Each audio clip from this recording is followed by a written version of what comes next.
périodes, les pires périodes, n'ont jamais autant souffert qu'en Europe. Alors, il y en a d'autres. Alors, qui dit Yashaya, pendant une cinquantaine d'années, il a rencontré la synagogue Youssef-Abad dans le quartier nord de Téhéran. Depuis la révolution islamique, on constate un retour des Juifs à la religion. Le jour de Shabbat, la synagogue, qui a environ 500 places, est pleine. Et signe de ce renouveau religieux, de nombreux jeunes fréquentent les écoles talmudiques et apprennent l'hébreu. Alors, tout ça, a été dit. Alors, pour le Nowruz, on met les Sept Hafsim. Ça, c'est très intéressant. Les Sept Hafsim. Et alors, le Seta, vous parlez de ça, voilà, c'est pour moi, j'étais vraiment étonnée. C'est magnifique. Oui, alors parmi ce qu'on met sur la table, les signes, les Juifs, ils mettent le Seta. Ça, c'est très intéressant. C'est un chandelier en forme d'étoile de David qui commence par la lettre S. Voilà. Pour les amis français, Hafsin, c'est une table symbolique qu'on met avec cette chose symbolique qui commence avec la lettre S pour notre nouvel an. Est-ce que le nom de Seta vient de cet chandelier que vous appelez Seta renversant? Est-ce que vous dites que c'est champelier? Enfin... Non, Seta, parce que ça veut dire étoile. Seta. Étoile. Étoile de David. C'est taré. C'est taré. C'est un musique. Le Seta, c'est un instrument de musique. Oui, Seta, c'est un instrument. Oui, il fallait dire Seta, excusez-moi. C'est taré.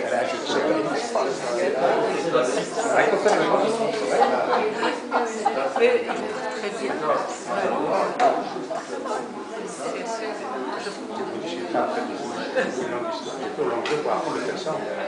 Oui, je sais. Alors, il y a à peu près une centaine de synagogues en Iran, dont 26 à Téhéran. Plusieurs synagogues de Téhéran, d'Isfahan et de Yazd, en raison de leur ancienneté et de la beauté de leur architecture, ont été classées comme lieux historiques nationaux. Ils font partie du patrimoine culturel de l'Iran et sont sous la protection de l'Organisation de l'héritage culturel du pays. Bon, alors ça aussi, ça a été vu. Alors, les commerçants juifs en Iran, bon, ils ont été très nombreux, ils ont participé à des activités du commerce en Iran. Surtout les tapis. C'est vrai. Entre autres, c'est vrai, parce que c'est un business vraiment bien. Parce qu'ils sont des connaisseurs. À partir du XXe siècle, ils ont contribué au développement de la ville de Téhéran en se spécialisant dans les domaines variés comme le commerce des tapis, des objets d'art, le change de devises et le prêt d'argent, ou la fabrication et la commercialisation des instruments de musique. Ils ont été aussi présents dans les éditions des livres et dans les imprimeries. Dans les dictionnaires,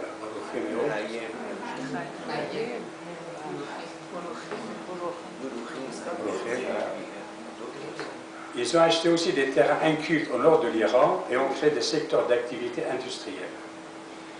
Ils ont implanté des usines de fabrication et dans les domaines de textile, plastique, frigidaire et matériel électrique.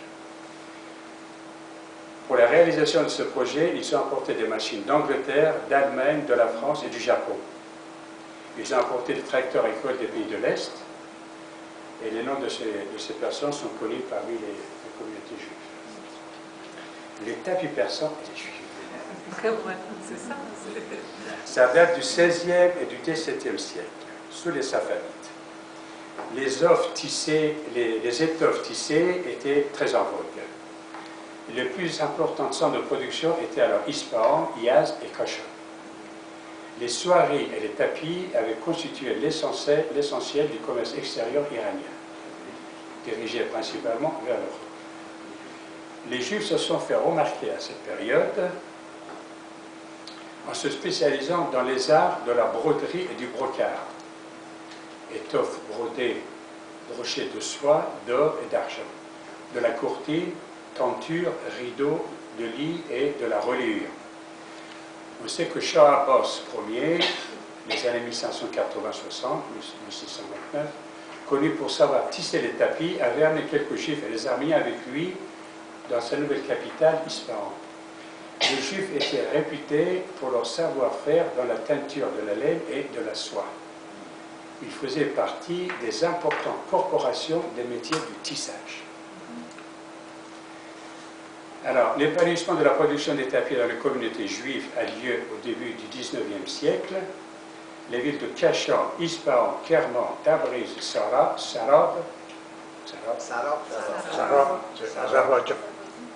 s'étaient fait remarquer alors par la richesse de leurs tapis, de leur ouvrage. Ces pièces d'une rare finesse sont conservées dans différents musées à travers le monde. À titre d'exemple, le Beth Tzek Museum de Toronto, au Canada, possède une douzaine de ces tapis. Ça m'a moi j'ai fini. Alors, ça m'intéressait beaucoup quand vous avez parlé de nom de d'Ispahan, oui.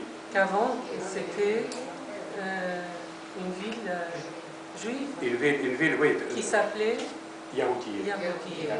Vraiment Yahoudi. Les Arabes l'appelaient Yahoudi. Merci beaucoup. D'abord,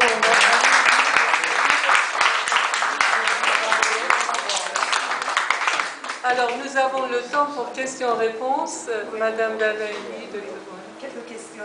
D'abord, vous avez aucune allusion à Shiraz. Parce que j'ai été à Shiraz, j'ai un mari shirazien. Alors, j'ai vécu très très peu de temps là-bas.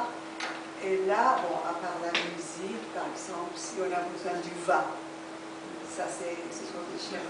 On s'appelle ça. Il prépare malgré, enfin, c'était l'époque du chat. Et enfin, il y avait Charlotte Roller, vous voyez, malgré ça, eux, ils faisaient du vin. Et il y avait une communauté très très importante à Shiraz.